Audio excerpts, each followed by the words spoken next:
So, let me grab all my other ingredients for this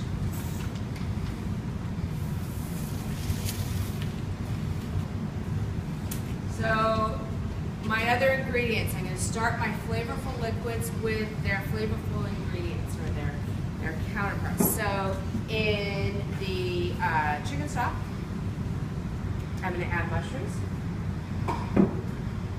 I'm going to add bay leaf, peppercorn, and thyme. And you want to grab a glass of thyme? Peppercorn in there. Remember, this is all getting strained out. Thyme. Everything that goes in a book is already. So a little bit extra thyme. So what else goes in there? Celery, some onion, right? Clove. And clove.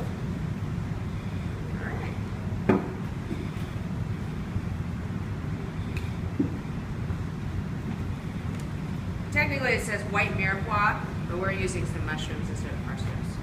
So simmer away. Nice and flavorful and delicious, right? Full flavor to this chicken stock.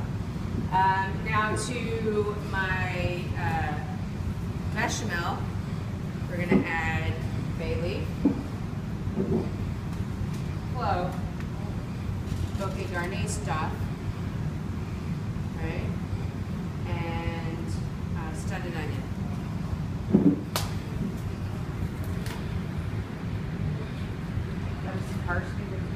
Yeah, parsley was going to go in my bouquet garni. Bay leaf, clove, yeah, everything in a studded onion, which is bay leaf, clove, an onion, and then a bouquet garni, which was a little bit of thyme, stuff, things, parsley. Got it. And now for my espagnole, it's just going to be the bouquet garni, because I'm not doing anything with it just quite yet. So some peppercorn, some thyme in there, and now I'm going to start. Now I'm going to start my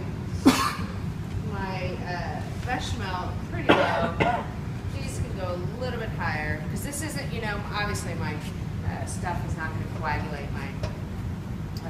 My stocks are not going to coagulate, but my milk might. So all that is started and it's doing its thing. I might need a little bit more salt. Oh, never mind. I got it right here, sweetie. All right.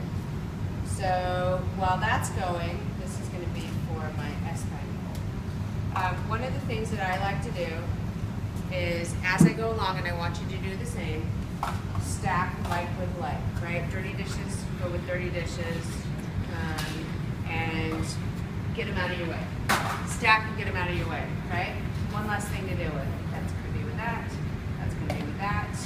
And so now I have my roux. So this one's for espagnole, but this is for, can I get a little bit more cheap butter? So this is for espagnole. This is for espagnole. This is for espagnole. This is going to be for seasoning. I'm done with this. Leave that. Oops. Thanks.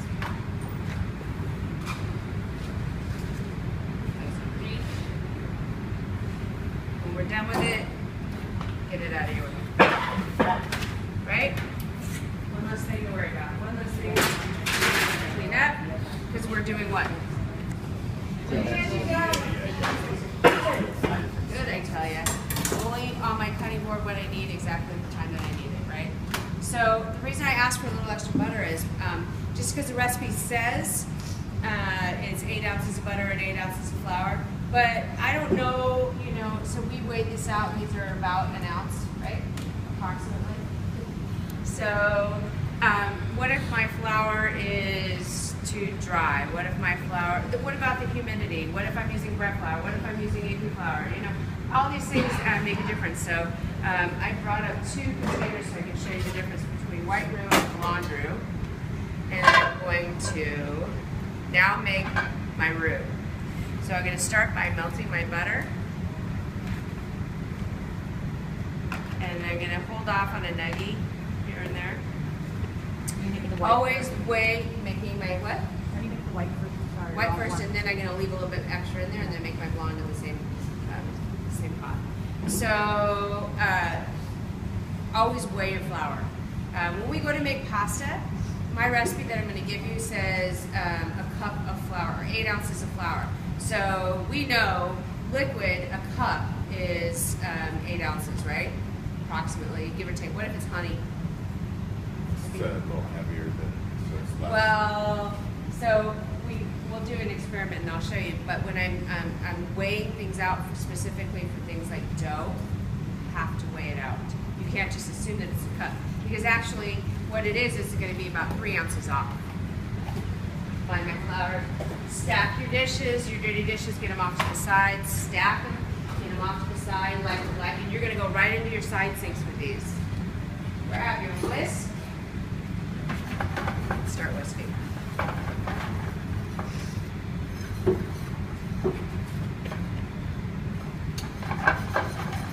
So, Chef, in the book, it says to make the roux with the brown mirepoix. So we're going to do it your way, right? You're going to do it my way. I'm going to make it easier for you. Because if you follow step, you mean for your Espanol? I haven't even gotten to that one yet. So that one's going to be a completely different sauce. Okay. So this is just going to be for my my velouté and for my bechamel. So cooking it up and cooking it up. It seems pretty chalky to me. It seems pretty dry, right? Can't really work with it too much, so I think I'm going to add a nugget more of butter.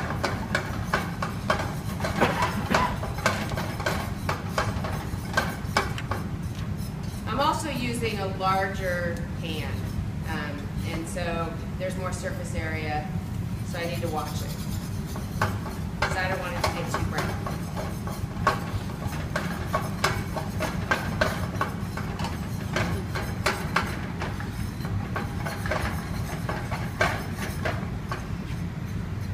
See that it's starting to become a little, see the little white bits that are on there? Let me move this so y'all can see.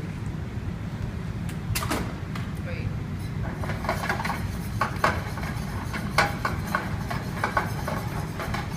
So the beginning stages of my white.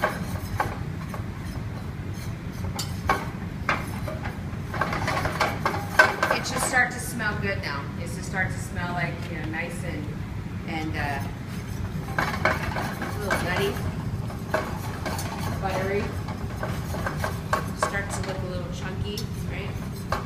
Still not there yet, though. Close. So I have 2 bad habits that I need your help with. More habits than that, but 2 bad habits. One bad habit is I do this a lot. Don't let me do this. It's a terrible bad habit, and I get in trouble for it. It's an old line cook habit. The other habit is I need to use my white towels, and just like you guys do, I have them right there. Just need to grab them. So now I'm at white roux. See where it's all nice and chunky next here. Always have a dry towel next to you, and use your dry towel for your handles so you don't burn your hands. So I'm going to take this, and I don't need all of it for white roux for my bechamel. I just need some of it. This is pretty strong, right? But that's my white roux. Now I'm going to cook this one down a little bit longer to make my blonde roux.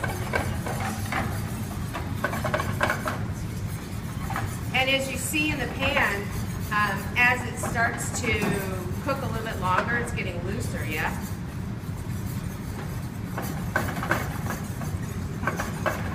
See, it's getting a little looser. And what I'm looking for is actually the color of like butterscotch.